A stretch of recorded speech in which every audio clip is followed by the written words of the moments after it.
Inna lillahi wa inna ilaihi rajiun. Sesungguhnya kami milik Tuhan dan kepadanya kami kembali.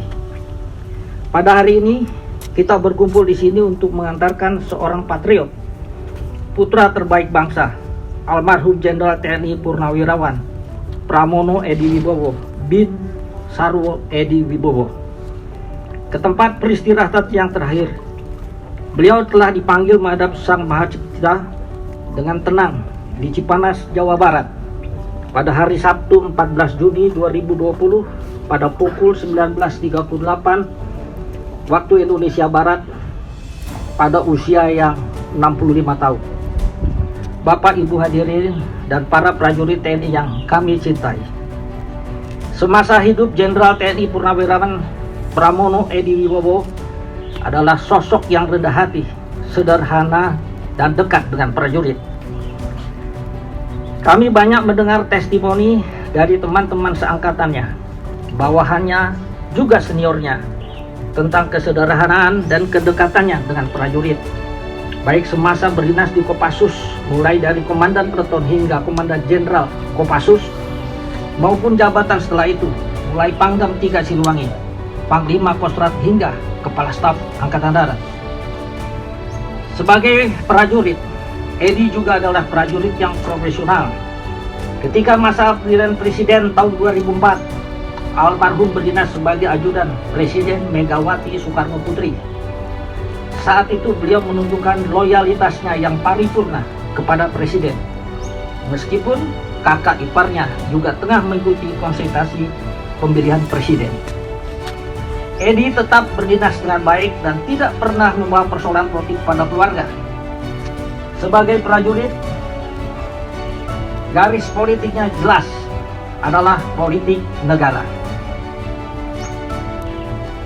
Demikian juga ketika purna tugas saat almarhum memasuki partai politik, beliau hampir tidak pernah masuk ke tangsi militer.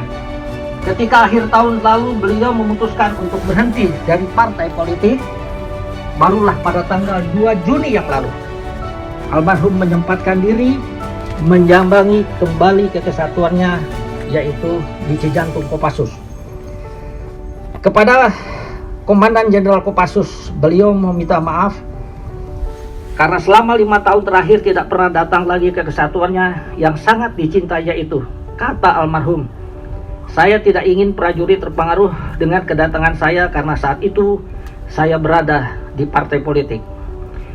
Sebagai seorang anak, adik, kakak, suami, ayah, dan kakek, almarhum juga merupakan sosok yang peduli pada keluarga. Beliau baru saja hadir dalam doa bersama setahun wafat kakak kandung tercinta, Ibu Ani Yudhoyono, pada tanggal 1 Juni 2020 di Cikeas. Bahkan pada saat hari menghembuskan nafas terakhir pun, almarhum sedang melaksanakan liburan akhir pekan bersama keluarganya di Cipanas. Sebagai mana kita ketahui bersama, semasa hidupnya pula, Jenderal TNI Purnawirawan Pramono Edy Wibowo telah berusaha dan berjuang keras melakukan yang terbaik untuk TNI, bangsa, dan negara.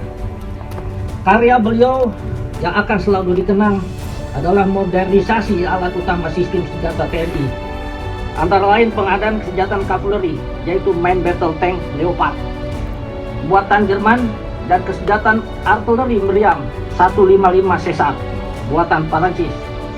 Juga pengadaan helikopter serbu Apache buatan Amerika. Modernisasi ini dilakukan semasa kepemimpinan beliau selaku Kepala Staf Angkatan Darat pada periode 2011 hingga 2013. Selain upaya modernisasi TNI Angkatan Darat, beliau juga telah mempertaruhkan jiwa dan raganya untuk mengabdi kepada bangsa dan negara dalam berbagai macam medan penugasan, baik operasi di dalam negeri maupun tugas di luar negeri.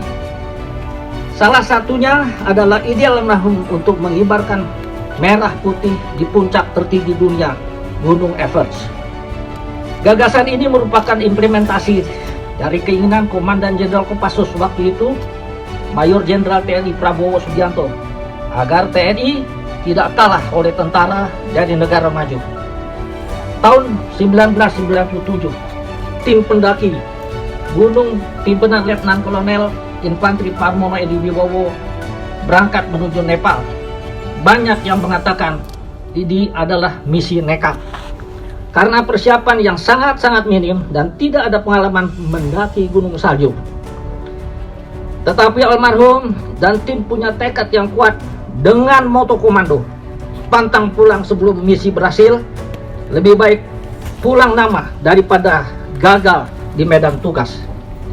Pada hari Sabtu tanggal 26 April 97 pukul 15.40 waktu Nepal, bendera merah putih berhasil dikibarkan di puncak Gunung Everest pada ketinggian 8.848 meter di atas permukaan laut dalam cuaca yang cukup ekstrim dengan suhu di bawah 0 derajat Celcius. Peristiwa ini mengukuhkan Indonesia menjadi negara pertama Asia Tenggara yang mencapai puncak tertinggi di dunia. Akhirnya marilah kita iringi kepergian Jenderal TNI Purnawirawan Pramono Edi Wibowo dengan doa ikhlas. Kiranya Tuhan Yang Maha Esa memberikan tempat yang terbaik di sisinya. Amin ya Robbil Alamin. Selamat jalan Jenderal. Terima kasih atas segala pengorbanan pengabdianmu untuk keluarga TNI, bangsa dan negara. Doa terbaik kami menyertai langkahmu kepergianmu. Terima kasih atas perhatian Bapak Ibu sekalian. Tuhan bersama kita. Wassalamualaikum warahmatullahi wabarakatuh.